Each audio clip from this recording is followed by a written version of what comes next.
Welcome back to the deep dive. We have a really fascinating stack of papers on the desk today. We really do. And they all center on this one book that, honestly, it just feels like it shouldn't exist for its time. We're looking at a text from 1763. A Venetian edition, no less. Right, printed on this beautiful heavy rag paper, all in Latin, by a Jesuit priest named Joseph Boscovich. And the title is Theoria Philosophiae Naturalis, a theory of natural philosophy. Which, that title sounds pretty standard for the 18th century. You hear that and you think, okay, another treatise on physics.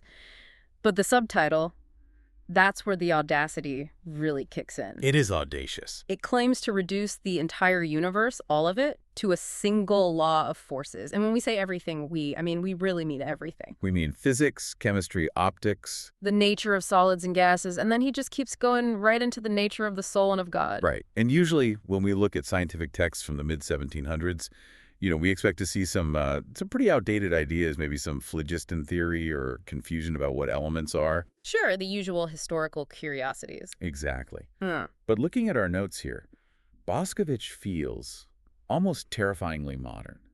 He's talking about concepts that sound an awful lot like quantum mechanics or relativity or atomic theory. But he's doing it with nothing but geometry and Latin logic.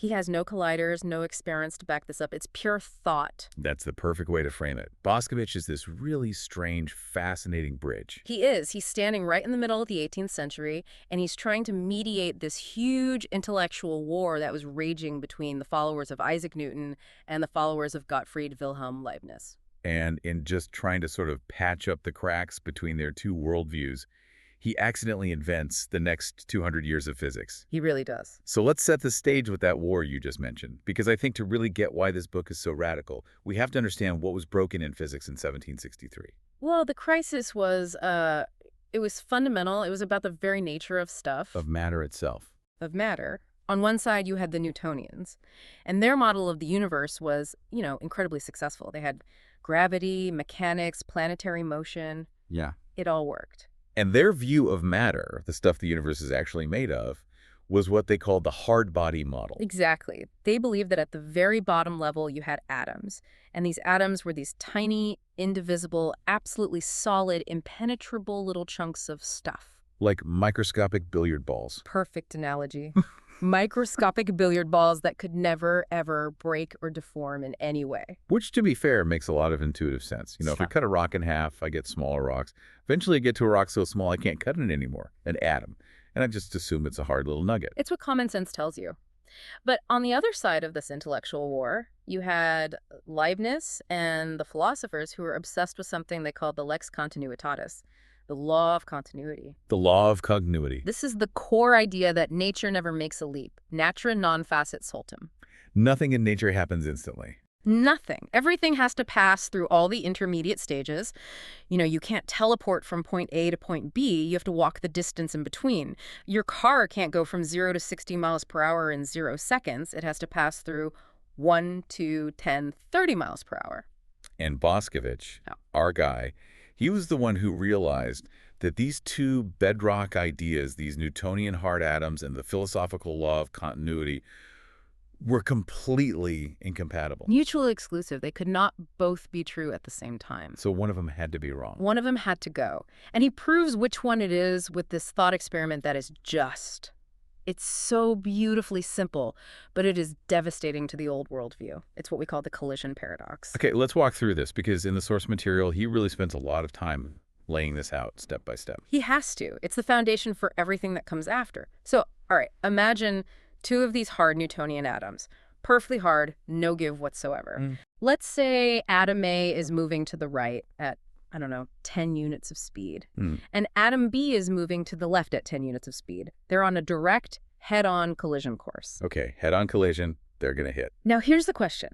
If they are truly, absolutely hard, meaning they have zero elasticity, they don't squish, they don't deform even a tiny bit, what happens at the exact mathematical moment of impact? Well, they'd bounce off each other. Atom A was going plus 10, now it's going minus 10. Atom B was minus 10, now it's plus 10. Right. But now think about that. Look at it on a graph of velocity versus time. At the exact moment of impact, the line representing the velocity goes straight down. It's a vertical line. At one instant, the velocity is plus 10. In the very next mathematical instant, with no time in between, it is -10. It never passed through +5 or 0 or -5. It jumped. It skipped all the intermediate speeds. It made a leap. It creates a discontinuity, a gap in reality. And Boscovich, as a mathematician, knew that a vertical line on a velocity-time graph implies an infinite acceleration. And an infinite acceleration would require an infinite force. Which is physically impossible. You can't have infinite forces in nature. So the very idea of a hard body is a physical and mathematical absurdity. Precisely. Boscovich just proved that for hard bodies to exist, they would have to violate the fundamental continuity of time and space every time they collided. Nature just cannot handle a sudden jump from +10 to -10 without passing through 0. So a regular object, like a rubber ball, that works because it squishes, right? Exactly. When two rubber balls collide, they compress. The front of the ball slows down first, then the back. It decelerates to 0 speed for a microsecond, and then it expands back out, accelerating in the other direction. It passes through all the intermediate speeds. The elasticity saves the law of continuity. It does, but remember the Newtonian definition. Atoms are simple. They are fundamental. They can't have parts that squish or move around. Right, if an atom can squish, that means it must have internal empty space for its parts to move into, which would mean it isn't really an atom. It's a compound object made of smaller things. You've got it. That's the trap. So Boscovich is stuck. He can't have hard atoms because they break the laws of motion and continuity. But he can't have squishy atoms because then, by definition, they aren't fundamental atoms. So he takes the third option, the one that apparently nobody else had seriously considered. He gets rid of the stuff. He eliminates the contact. He eliminates the collision itself. This is the radical pivot. This is where everything changes. It is. He argues that when those two atoms approach each other, they never actually touch. Never touch. Never. Not ever. He proposes that as the two bodies get closer and closer, a repulsive force arises between them. This force acts at a distance, like a magnetic field. Like trying to push the north poles of two strong magnets together. Perfect analogy. The closer you get, the harder you have to push. He says this repulsive force grows stronger and stronger as the distance between the atoms shrinks. In fact, it grows towards infinity as the distance approaches 0. So instead of a sudden clack of impact, it's more of a smooth, cushioned deceleration. Exactly. The incoming atom starts to feel this force field. It smoothly slows down from 10 to 5 to 1 to 0. It comes to a complete stop without ever touching the other atom. And then that same repulsive force pushes it back. Pushes it back, smoothly accelerating it to -1, -5, -10. The entire collision is a non-contact interaction mediated by a force field. And if that's true for the fundamental atoms. It has to be true for everything made of atoms.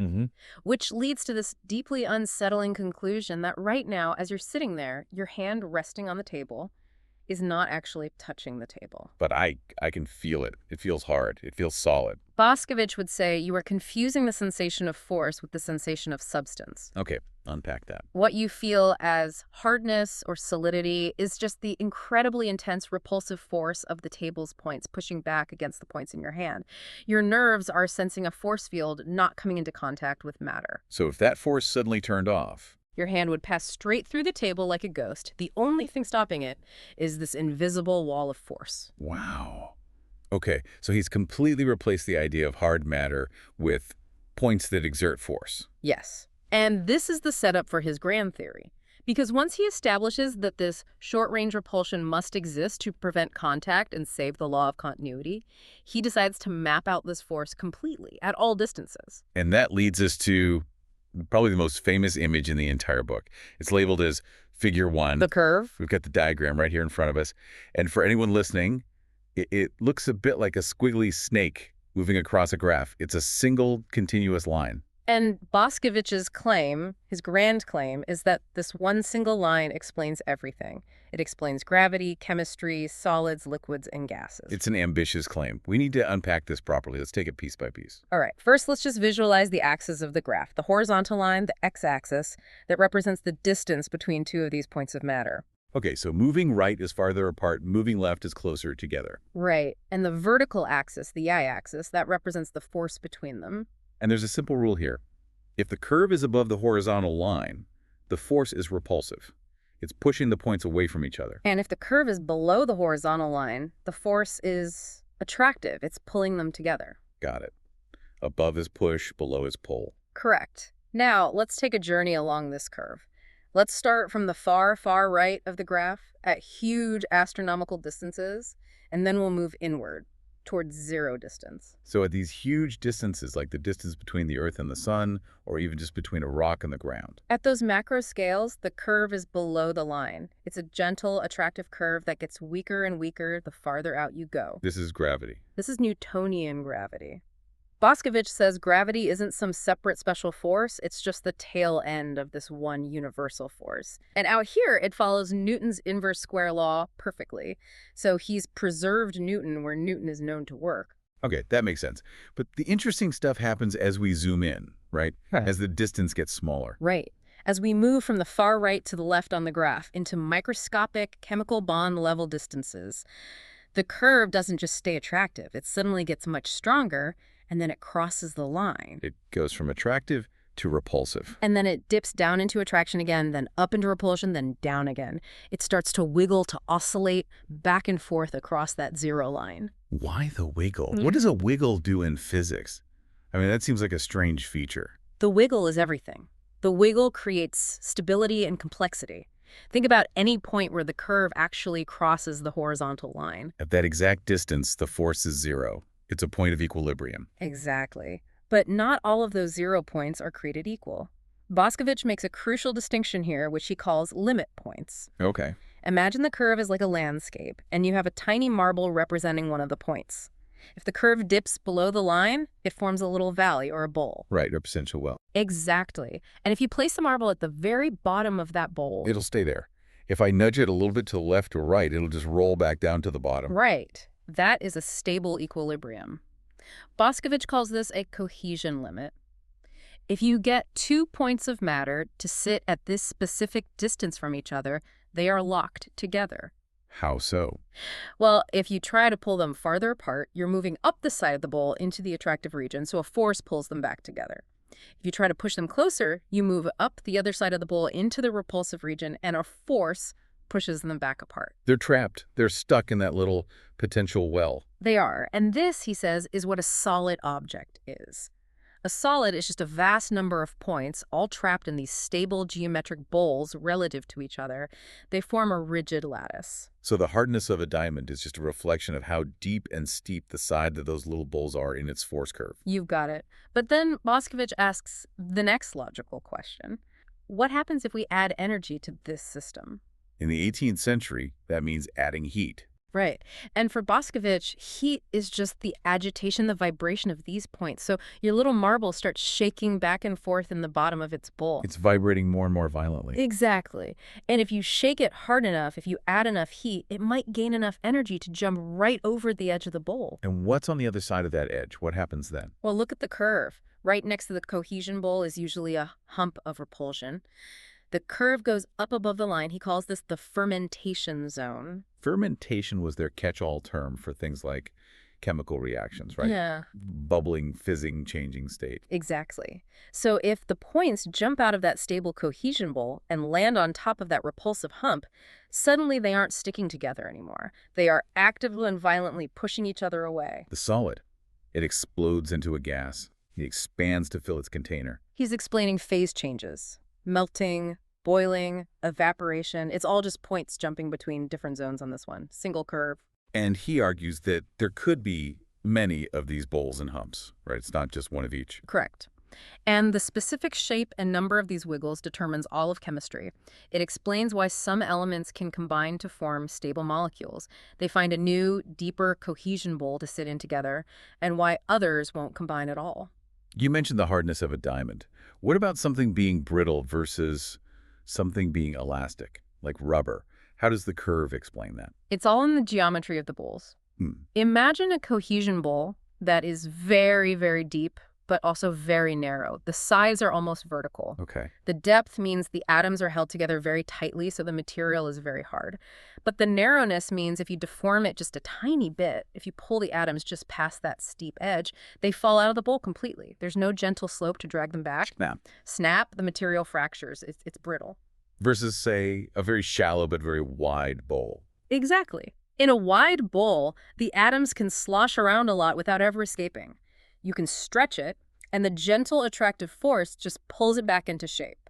That's rubber. He's deriving the bulk mechanical properties of materials purely from the abstract shape of this one-dimensional force law. It's incredible. It is. The ambition is just breathtaking. Okay, so we've covered the far end, that's gravity, and we've covered these middle wiggles, that's chemistry and the states of matter. But what happens at the very, very beginning of the graph, as the distance goes to zero? This is the most critical part, the part that makes the whole system possible. As we approach the origin from the right, as the distance between 2 points shrinks towards zero, the curve shoots straight up. It goes vertical. It becomes asymptotic to the axis. Which means the repulsive force goes to infinity. An infinite repulsion at zero distance. Yes. This is Boscovich's wall of impenetrability. This is his mathematical guarantee that no 2 points of matter can ever occupy the same space at the same time. Because to force them to occupy the same space would require an infinite amount of energy, which is impossible. It creates the very structure of space itself. It's the reason the universe doesn't just collapse into a single singularity. So, to recap, one single continuous line gives you impenetrability at the very start, which allows things to exist. Then the wiggles in the middle, which give you all of chemistry, cohesion, and material science. And then the long, gentle tail at the end, which gives you Newtonian gravity and the orbits of the planets. It is an incredibly elegant, all-encompassing theory. But it forces us to ask a very fundamental question. What are these things that are following this law? We've been calling them atoms or bodies, but Boscovich has a very specific and very strange term for them. He does. He calls them puncta. Points. Yes, points. And we have to be extremely precise about what he means by this. These are not tiny little balls. They're not really small rocks. They are, in the strictest sense, geometric points. Exactly. They have 0 length, 0 width, and 0 height. They have 0 volume. 0 volume. Okay, this breaks my brain a little bit. If they have 0 volume, how can they combine to form a brick, which very clearly has volume? If I add 0 plus 0 plus 0 a billion times, don't I still just get 0? That is a great paradox of extension, and Boscovich has a brilliant answer for it. He argues that volume or size is not a property of the points themselves. It's not an intrinsic quality. Okay, then what is it? Volume, he says, is the space between the points. It's the space that's created and maintained by that powerful repulsive force we were just talking about. You've got it. Because the points all repel each other at close range, they maintain a stable distance from one another. They arrange themselves into a 3-dimensional lattice or a web. The volume of the brick is nothing more than the volume of the force field net that the collection of points creates. So matter is mostly empty space. According to Boscovich, it is almost entirely empty space. It is almost all void. He uses this beautiful, haunting phrase, matter swimming in empty space. This must have been wildly controversial. I know the followers of Descartes, the Cartesians, they believed the universe was a plenum. Right, they thought it was totally full of this invisible fluid, this ether. They absolutely hated the idea of a vacuum. They thought a vacuum was a metaphysical impossibility. Nothing couldn't exist. They loathed the idea. But Boscovich uses a very simple, practical argument against them. He just points to density. Think about the density of gold versus the density of water. Gold is, what, about 19 times denser than water? Right. So if matter is some kind of continuous space-filling stuff like the Cartesians believed, how do you explain that? They had to do all these crazy mental gymnastics talking about different flow rates of ether and vortices. But for Boscovich, it's simple. Trivial. Gold just has more puncta packed into the same amount of volume than water does. The points are closer together. That's it. That's density. But even in gold, the densest material they knew, the points still aren't touching. Never. The theory forbids it. Even in the densest material imaginable, the distances between the points are vast compared to the size of the points themselves. Which is 0. Which is 0.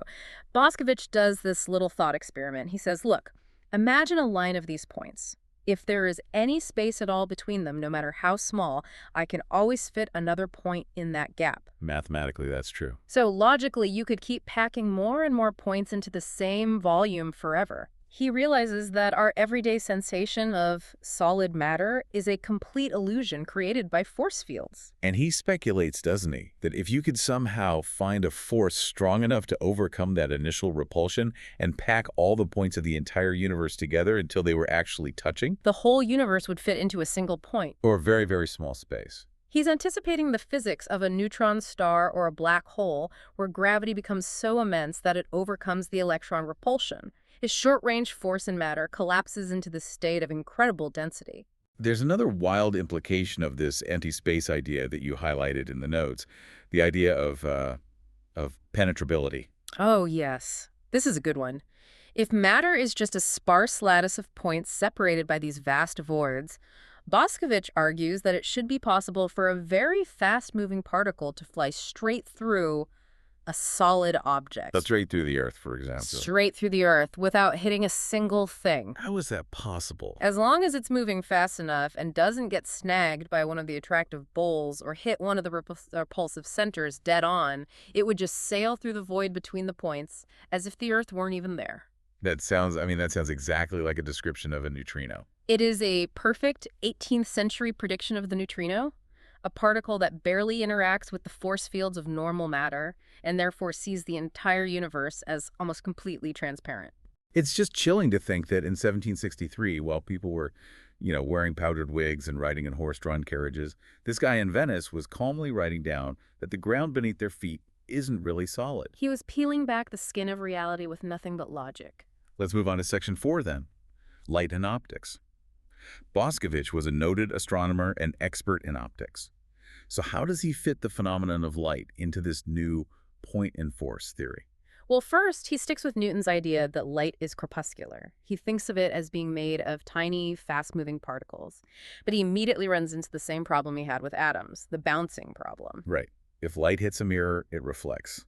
But we've already established that bouncing via hard contact is impossible according to the law of continuity. So he just applies his theory. When a particle of light approaches a mirror, it's not actually hitting the glass. It's entering the collective force field of all the points that make up the glass. The aggregate repulsive forces of all the glass points near the surface. Exactly. As the light particle gets very close, this powerful wall of repulsion starts to push against it. It acts like an invisible, perfect cushion. So the light smoothly decelerates in the forward direction. Stops for an instant, and is then smoothly accelerated back the way it came. It makes a perfect, continuous U-turn in space without ever touching the mirror. So reflection is actually a repulsion-driven turn. Yes. And refraction, the classic example of a straw looking bent when you put it in a glass of water, is just the opposite phenomenon. How does that work? As the light particle approaches the surface of the water, the attractive part of the force curve from the water's points starts to grab it. It pulls the light particle in, accelerating it and bending its trajectory as it enters the new medium. But wait a minute. If the water is also made of these points with huge gaps between them, why doesn't the light just fly through the gaps? Why does it act as if the water is a continuous medium that can bend it? That is a great question, and Boscovich has a really clever answer. He says it's all about the incredible velocity of light. He argues that the light particles are moving so incredibly fast that they don't have time to interact with the individual points in the water. Instead, they interact with the force field of the system as a whole. Can you give an analogy for that? Yeah, the classic one is a spinning fan blade. If the fan is off, you can easily throw a little marble through the gaps between the blades. Sure. But if that fan is spinning fast enough, it acts like a solid disc. The marble will just bounce off. The light particle is moving so fast that the force lattice of the water acts like that solid disc. It sees a continuous medium. That makes sense. But what about opacity? Why can light get through glass, but it can't get through a piece of wood? They're both just lattices of points.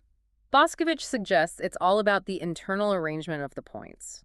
In a substance like glass, he theorizes, the points are arranged in a very regular, orderly pattern, what we would call a crystal lattice today. So there are clear channels of force that can guide the light straight through. Exactly. Whereas in something like wood, the arrangement of points is chaotic and irregular. So a light particle entering it gets pulled and pushed in random directions by all the different force fields until it loses its momentum. Or it gets trapped in one of those little cohesion bowls we talked about. Exactly. It gets absorbed. This all leads, logically, to the mechanism of vision itself. Yeah. The eye.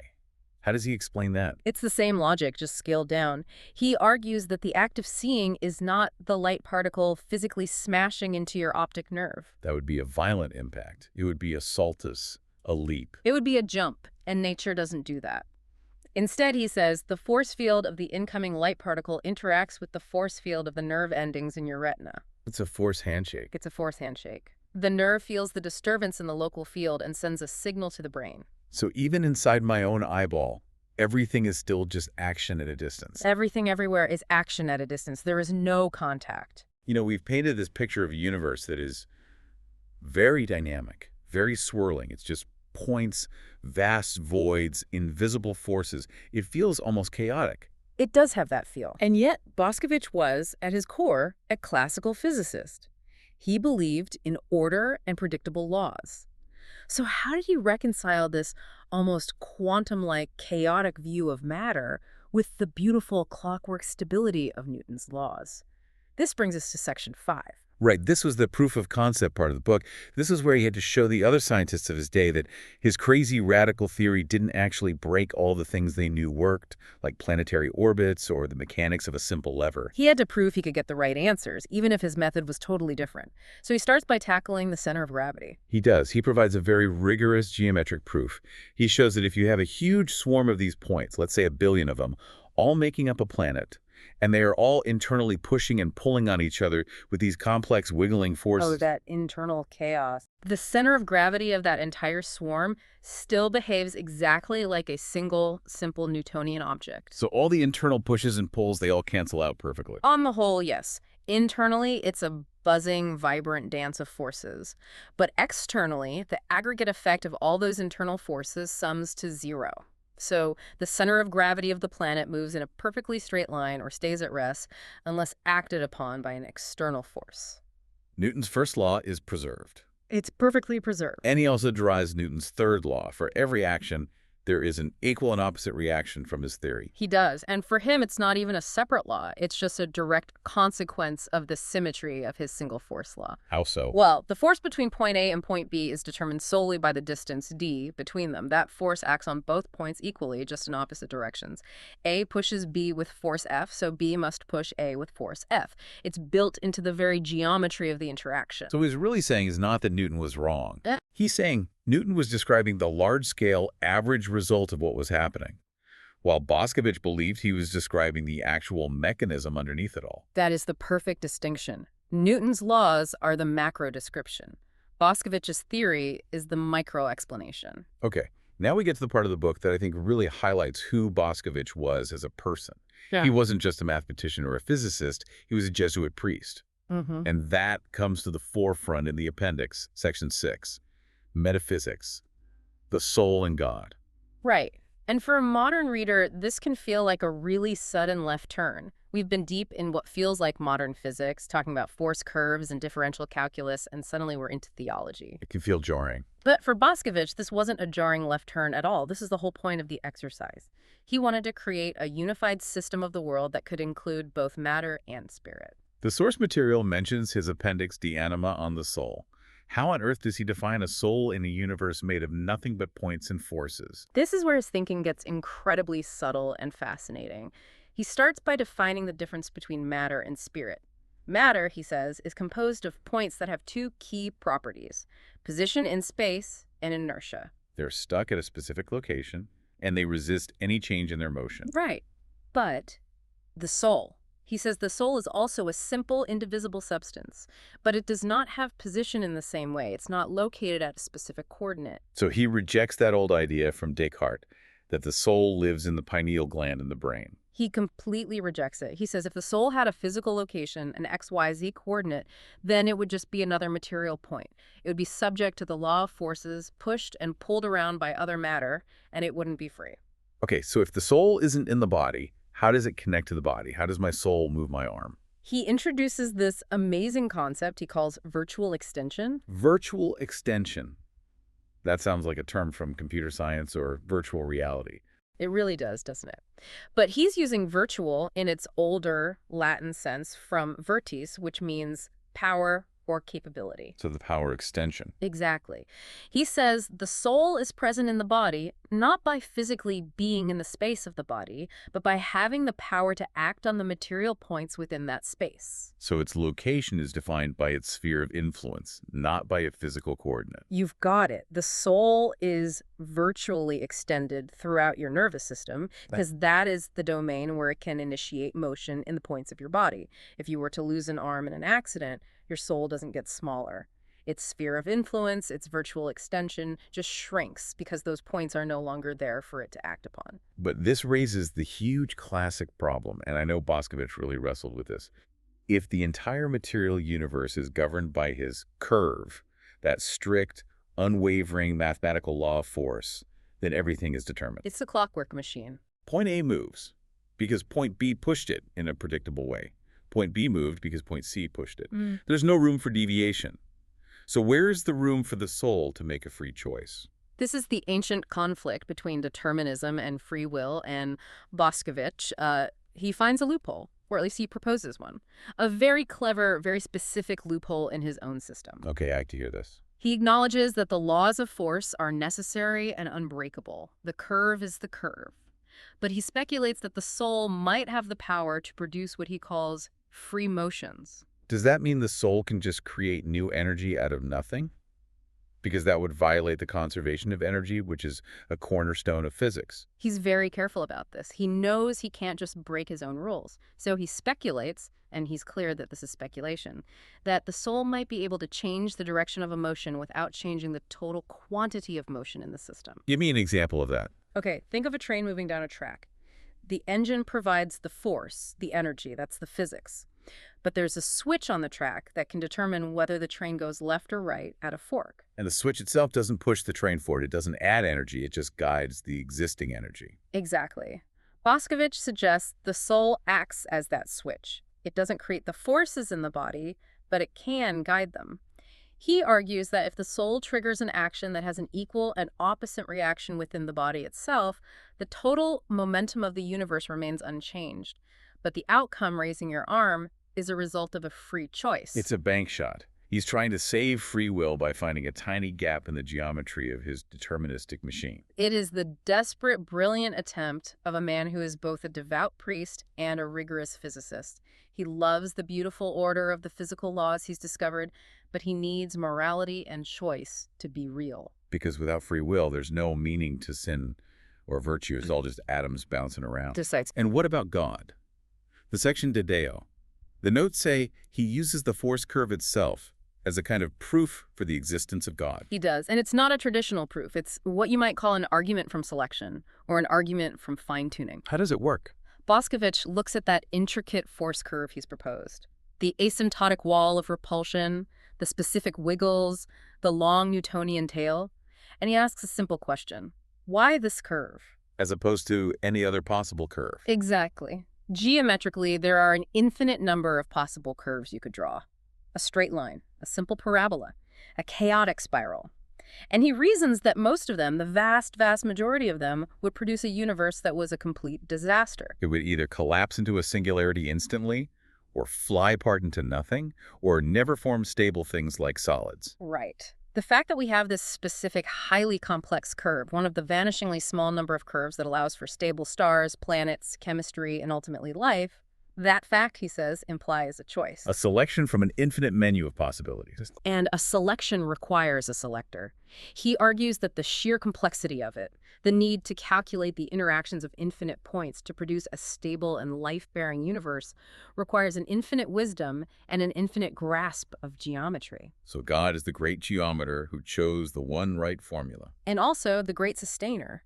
Boscovich hints that because his points only interact via this law of force, if the law were to stop operating for even a microsecond, the universe would cease to be matter. It would just be a cloud of unconnected, inert dust.